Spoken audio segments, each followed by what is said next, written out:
신앙이 미혹되는 가장 근본적인 이유는 원본과 다른 잘못된 성경 사본을 봄으로써 파생되는 성경의 다른 해석, 성경의 바른 사본을 보지만 잘못 번역된 내용을 봄으로써 파생되는 성경의 다른 해석, 잘못되지 않은 바르게 번역된 성경을 본다 해도 성경에 대한 이해의 부족으로 파생되는 성경의 다른 해석, 이 세 가지가 신앙을 미혹시키는 것입니다. 이제 오순절에 대한 개념을 지금부터 간단하게 설명드릴 것인데 마치 오순절을 은사로 이해하는 큰 미혹 때문입니다. 박경우 헬라어 번역 성경 누가복음 914절에서 927절 그들이 이것을 얘기하는데 예수님 그분이 그들 한가운데에 서셨으며 그들에게 말씀하십니다. 너희에게 평안. 부활하신 예수님의 출현은 구원을 상징하며 더 나아가서 평안이란 단어는 11사도들이 구원 안에 있는 것을 묘사하는 것입니다. 그러자 그들은 깜짝 놀라며 두려움에 빠지게 되어 보는 것을 영을 지켜본다고 생각했습니다. 그분이 그들에게 말씀하셨습니다. 왜 요동하고 있느냐? 무엇 때문에 너희 마음의 의논들이 올라오느냐? 내 양손과 내 양발을 보아라. 내가 그다. 나를 만져보아라. 그리고 보아라. 영은 육체와 뼈들을 갖고 있지 않으나 그대로 갖고 있는 나를 너희가 지켜본다. 그분이 이것을 말씀하시고 그들에게 양손과 양발을 보이셨습니다. 여전히 그들이 기쁘지만 안 믿고 기이 여기자 그분이 그들에게 말씀하셨습니다. 너희는 여기서 무슨 먹을 것을 갖고 있느냐? 그러자 그들이 그분께 구운 물고기 한 부분과 꿀의 벌집에서 일부를 건네주었습니다. 그분은 받으시고 그들 앞에서 잡수셨습니다. 동시에 현재 우리의 구원이 예수님의 영이 우리 안으로 부활하신 것만이 아니라 여기 있는 내용처럼 실제로 우리가 예수님처럼 주님의 재림 때 예수님의 신령한 몸으로 실제 부활하는데 육체와 육이 상호환되는 현재 자연계와 영계가 완전하게 믹스된 실제 부활을 예고하는 것입니다. 이것이 재림 천국에서 우리에게 실현되는 것입니다. 그분이 그들에게 말씀하셨습니다. 아직 너희와 함께 있으면서 내가 너희에게 얘기한 말은 모세의 율법과 선지자들과 시편에서 나에 대하여 기록된 모든 것들이 성취되어야 한다는 것이 이것이다. 그대 성경을 깨닫도록 그분이 그들의 지각을 밝히 하셨습니다. 그리고 그들에게 말씀하셨습니다. 기록된 것 같이 이같이 그리스도가 고난받고 제3일에 죽은 자들에서 일어서며 그의 이름으로 회개와 죄들의 사함이 예루살렘에서 시작하여 모든 이방인들에게 전파되어야 한다. 너희는 이 일들의 증인들이다. 이런 현세적 부활 곧 구원이나 미래 재림 천국에서의 미래적인 부활을 이루기 위하여 율법과 선지자 곧 구약의 말씀 또는 그것의 핵심을 다룬 누가복음을 통과해야 하는데 누가복음의 내용들은 우리의 회개와 죄들의 사함으로 인도하기 때문입니다. 내가 너희에게 내 아버지의 약속하신 것을 보낸다. 너희는 높은 데서부터 능력을 입을 때까지 예루살렘 성에 앉아라. 아버지의 약속하신 것은 예수님의 영 곧 그리스도를 의미합니다. 그리스도가 우리 영에 들어오는 사건이 구원인데 이 구원이 강건한 상태 곧 구원 이탈이나 상실되지 않기 위하여는 능력을 입어야 하는 것입니다. 능력을 입을 때까지 예루살렘 성에 앉아 있어야 하는데 이것은 구원을 유지해야 한다는 영적인 의미입니다. 다시 말해 구원 안에 머물러 있으면서 능력을 받아야만 구원을 유지할 수 있는 것입니다. 그분은 그들을 베다니까지 밖으로 데리고 나가셨으며 그분의 양손을 들어 그들을 축복하셨습니다. 그분이 그들을 축복하시게 되었으며 그들에게서 간격 떨어지셨으며 하늘로 올리워지셨습니다. 그들이 그분께 예배하고 큰 기쁨으로 예루살렘으로 돌아갔습니다. 그리고 하나님을 찬송하며 축복하면서 늘 성전에 있었습니다. 베다니는 영생을 의미합니다. 예수님이 승천을 통하여 영생을 보여주셨는데 그 장면을 본 예수님의 제자들이 예루살렘 곧 구원에 머물면서 성전의 곧 구원의 은혜 가운데 예배하며 살았던 것입니다. 이제 앞으로 어떤 일이 일어날까요? 누가복음에 연속되는 성경은 사도행전입니다. 사도행전 1장 12절에서 14절 제자들이 감람원이라 하는 산으로부터 예루살렘에 돌아오니 이 산은 예루살렘에서 가까워 안식일에 가기 알맞은 길이라. 들어가 그들이 유하는 다락방으로 올라가니 베드로, 요한, 야고보, 안드레와 빌립, 도마와 바돌로메, 마테와 및 알페오의 아들 야고보, 셀로신 시몬, 야고보의 아들 유다가 다 거기 있어 여자들과 예수의 어머니 마리아와 예수의 아우들과 더불어 마음을 같이하여 오로지 기도에 힘쓰더라. 예수님은 부활 후 40일째 승천하셨고 예수님께서는 구원의 신앙을 영생의 신앙으로 인도하시기 위해 동시에 그들에게 앞으로 모여지는 자들을 구원하시기 위해 마가의 다락방으로 인도하시고 오직 기도에 전념하게 하신 것입니다. 처음에는 그 숫자가 많지 않았습니다. 10일 가까워질수록 부활 후 50일째에 다다르게 될수록 사람들이 모여들었는데 최종 숫자가 120명에 도달하게 됩니다. 120명이 도달되었을 때 사도행전 2장의 말씀이 시작됩니다.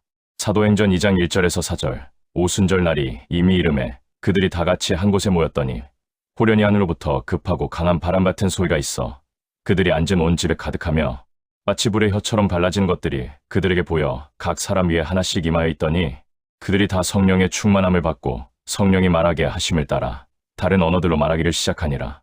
바람 같은 소리, 불의 혀, 제3위의 성령님을 의미합니다. 성령의 충만함, 3위의 성령님은 바람, 물, 불 등으로 표현되는 능력의 본질이 되시는 것입니다. 다른 언어, 방언인데 이 당시 받은 방언의 은사는 현재 우리가 받는 방언과 달리 외국어 방언입니다. 사도행전 2장 5절에서 13절, 그때의 경건한 유대인들이 천하 각국으로부터 와서 예루살렘에 머물러 있더니 이 소리가 남에 큰 무리가 모여 각각 자기의 방언으로 제자들이 말하는 것을 듣고 소동하여 다 놀라 신기하게 여겨 이르되 보라, 이 말하는 사람들이 다 갈릴리 사람이 아니냐. 우리가 우리 각 사람이 난 곳 방언으로 듣게 되는 것이 어찌 됨이냐. 우리는 바데인과 메데인과 엘람인과 또 메소보다미아, 유대와 갑바도기아, 본도와 아시아, 브루기아와 밤빌리아, 애굽과 밑구레네에 가까운 리비아 여러 지방에 사는 사람들과 로마로부터 온 나그네 곧 유대인과 유대교에 들어온 사람들과 그레데인과 아라비아인들이라. 우리가 다 우리의 각 언어로 하나님의 큰 일을 말함을 듣는도다 하고 다 놀라며 당황하여 서로 이르되 이 어찌 된 일이냐 하며 또 어떤 이들은 조롱하여 이르되 그들이 새술에 취하였다 하더라. 우리가 다 우리의 각 언어로 하나님의 큰 일을 말함을 듣는도다. 당시 오순절 절기를 지키기 위해 예루살렘에 모여든 유대인들이 외국어 방언을 하는 초대교회 120명의 성도들의 방언의 내용에 놀라게 되는데 하나님의 말씀이 선포되는 것입니다. 이때 그들의 표현에 주목하십시오. 새술에 취하였다. 구약에서 술 와인은 제3위의 성령님을 의미하며 새술 뉴 와인은 예수님 곧 우리 안에 내주하신 아들 하나님 곧 그리스도를 의미합니다. 구원이 온 이방 세계에 전파될 것이라는 하나님의 의도가 초대교회에 기적으로 나타나진 것입니다. 바벨탑 사건은 샘족들이 전 세계가 물에 잠기는 빙하기를 지나 갑작스런 120m의 해수면 상승에 대한 두려움으로 성경을 구전으로 접한 기독교인들이 노아 홍수 사건에 대한 성경의 잘못된 해석과 적용으로 멸망을 피하기 위해 인본주의 신학으로 세워진 지구를 덮는 물의 심판에 벗어나기 위한 문명의 탑이었습니다. 그때 언어가 나뉘어졌고 오직 아브라함의 혈통만이 그 언어의 나뉘어짐의 형벌에서 벗어났는데 아마 그들은 바벨탑 건축을 반대했을 것인데 노아 홍수의 성경 말씀을 정확하게 이해하여 물로 심판이 없다고 여겼기 때문입니다. 이때 하나님은 아브라함 혈통만이 아담부터 사용했던 히브리어를 그대로 사용하게 하셨고 하나님의 심판으로 아브라함 혈통을 제외한 모든 민족들을 다른 방언을 주심으로 구원과 멀어지게 한 심판의 사건입니다. 아브라함의 혈통만 구원하겠다는 작정이기도 합니다. 이제 정반대의 사건이 사도행전 2장의 사건인데 말을 이해함으로써 복음을 받아들이게 만드시는 구원의 전파가 됩니다. 사도행전 2장 14절에서 21절, 베드로가 11사도와 함께 서서 소리를 높여 이르되 유대인들과 예루살렘에 사는 모든 사람들아, 이 일을 너희로 알게 할 것이니 내 말에 귀를 기울이라. 때가 제3신이 너희 생각과 같이 이 사람들이 취한 것이 아니라 이는 곧 선지자 요엘을 통하여 말씀하신 것이니 일러스되 하나님이 말씀하시기를 말세에 내가 내 영을 모든 육체에 부어주리니 너희의 자녀들은 예언할 것이요 너희의 젊은이들은 환상을 보고 너희의 늙은이들은 꿈을 꾸리라. 그때에 내가 내 영을 내 남종과 여종들에게 부어주리니 그들이 예언할 것이요 또 내가 위로한 해에서는 기사를 아래로 땅에서는 징조를 베풀리니 곧 피와 불과 연기로다. 주의 크고 영화로운 날이 이르 전에 해가 변하여 어두워지고 달이 변하여 피가 되리라. 누구든지 주의 이름을 부르는 자는 구원을 받으리라 하였느니라. 자, 이때 누가 등장됩니까? 베드로와 11사도. 그들은 이미 구원받은 자들이며 베드로의 설교의 내용을 잘 들어보십시오. 이 사람들이 취한 것이 아니라 지금 세술의 의미에 대하여 제가 예수님의 영 곧 그리스도가 내주하시는 사건이라고 설명했는데 이 사람들이라는 대상은 11사도들이나 몇몇 예수님의 측근 여자들이 아닌 새롭게 마가다락방 기도 모임에 합류한 자들을 의미합니다. 말세라는 표현은 예수님의 초림부터 재림까지를 의미합니다. 내가 내 영을, 여기서 내 영은 그리스도의 영 곧 아들의 영을 의미합니다. 모든 육체, 세계적인 구원을 의미합니다. 자녀, 젊은이, 늙은이, 구원의 입장에서 어린 자 곧 음구원이나 젊은이 곧 금구원, 그리고 장로급 곧 영생급까지를 의미합니다. 남종과 여종, 남녀복음 사역자들을 의미합니다. 예언이란 성경을 바르게 해석하여 거듭남과 구원과 영생으로 인도하는 설교를 의미합니다. 피와 불과 연기로다. 그 예언을 받지 않는 복음을 받아 구원받지 못한 기독교인이나 불신자들에 대한 재림, 심판의 모습을 의미합니다. 주의 크고 영화로운 날, 예수님의 재림의 날이며 이제까지 있던 자연계 및 영계가 사라지고 자연계와 영계가 믹스된 새로운 형태의 재림, 천국이 이루어지는 재림 심판의 날입니다. 해가 변하여 어두워지고 해가 어두워지는 것은 더 이상 구원의 역사가 희미해지는 영적인 대환란기를 의미합니다. 달이 변하여 피가 되리라. 구원받은 사람들 심지어 달의 영성을 지닌 뛰어난 자들조차 구원이 상실되어 심판에 들어가는 것을 의미합니다. 이제 말세는 복음 전파기와 대환란기로 나뉘어지는데 2000년부터 대환란기에 접어든 것을 사람들이 알지 못합니다. 누구든지 주의 이름을 부르는 자는 구원을 받으려 하였느니라. 복음 전파기나 대환란기나 상관없이 이름이란 히브리어적인 의미는 단순한 호칭이 아니고 영적인 임재의 존재를 의미합니다. 곧 예수님이 영에 임재된 자, 그리스도가 내주하는 자는 구원 안에 있을 것이라는 약속입니다. 사도행전 2장 22절에서 24절. 이스라엘 사람들아, 이 말을 들으라. 너희도 아는 바와 같이 하나님께서 나사렛 예수로 큰 권능과 기사와 표적을 너희 가운데서 베푸사 너희 앞에서 그를 증언하셨느니라. 그가 하나님께서 정하신 뜻과 미리 아신 대로 내준 바 되었거늘 너희가 법 없는 자들의 손을 빌려 못 박아 죽였으나 하나님께서 그를 사망의 고통에서 풀어 살리셨으니 이는 그가 사망에 매여 있을 수 없었음이라. 나사렛 예수. 이 표현은 초림하신 예수님을 의미합니다. 당시의 이스라엘 백성들이 기독교인들이지만 초림하신 예수님을 받아들이지 아니하고 오히려 십자가에 못 박고 죽이는 대죄를 짓게 되지만 사망의 고통에서 풀어 살리셨으니 사망이란 단어는 하나님과의 영적인 분리 심지어 지옥까지를 상징합니다.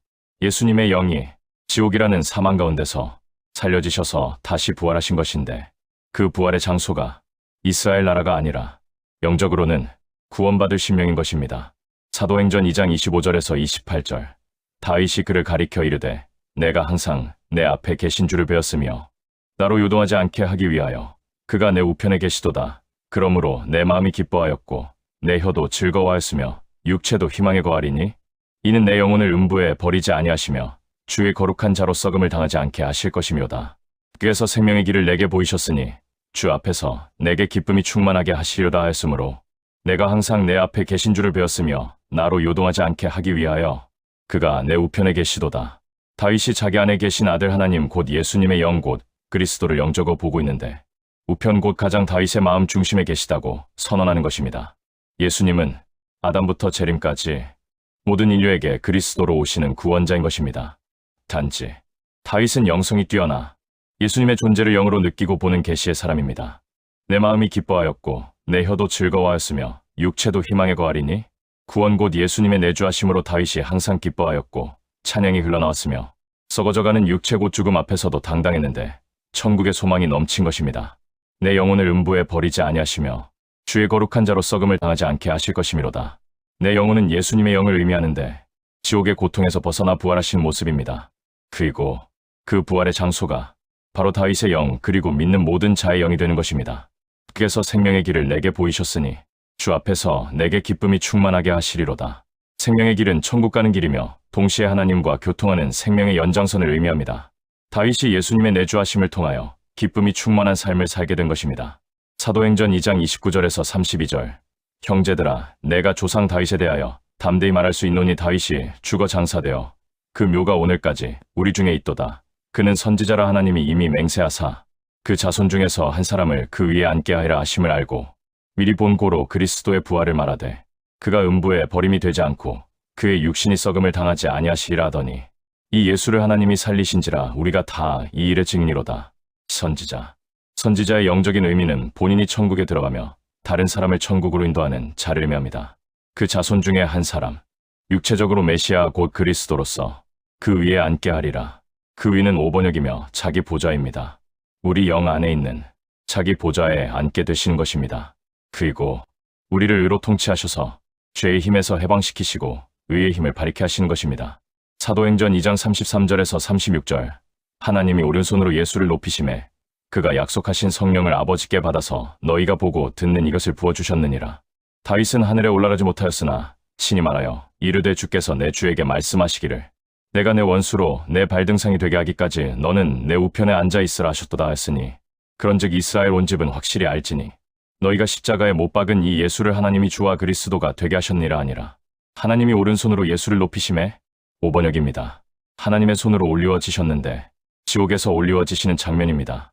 그가 약속하신 성령을 아버지께 받아서 예수님은 제2의 하나님으로서 하늘 보좌의 하나님의 오른편에 계신데 자신의 영 곧 거룩한 영으로서 믿는 자에게 임재하시겠다는 약속을 성부 하나님께 받은 것입니다. 너희가 보고 듣는 이것을 세술에 취하였다고 유대인들이 말하는 그 세수의 본질이 부어주셨느니라. 5번역입니다. 네오노타입니다.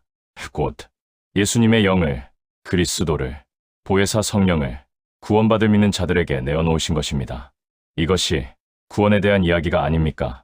제3위의 성령님의 충만함도 있는 것이 맞습니다만 오순절의 본질은 바로 구원 곧 예수님의 영의 임재를 의미합니다. 은사가, 성령 세례가 오순절의 본질이 아닙니다.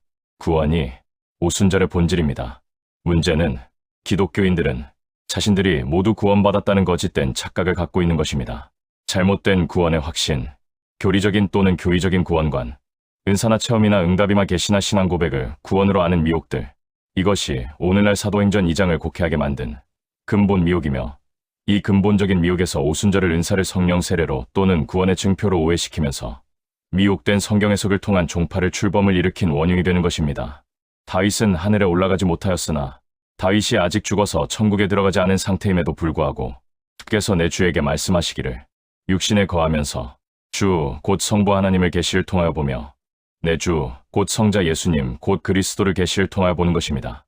왜냐하면 예수님 곧 그리스도의 임재는 예수님 안에 성부 하나님이 항상 계시기 때문입니다.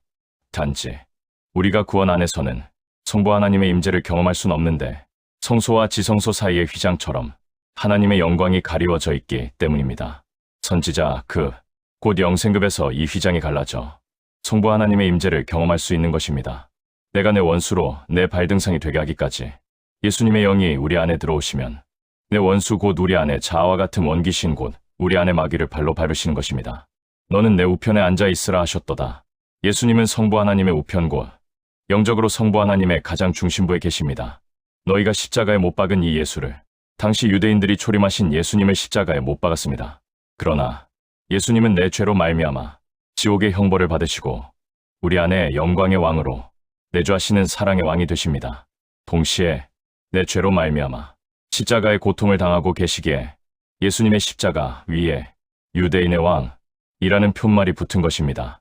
갈라디아서 2장 20절 말씀처럼 이로써 예수님 옆에 강도처럼 나도 그리스도와 함께 십자가에 못 박혀 있는 것입니다. 하나님이 주와 그리스도가 되게 하셨느니라 아니라 성부 하나님이 우리 안에 내주하시는 예수님을 우리의 주인 너희라 되게 하시고 그리스도 곧 아들 하나님이 되게 하신 것입니다.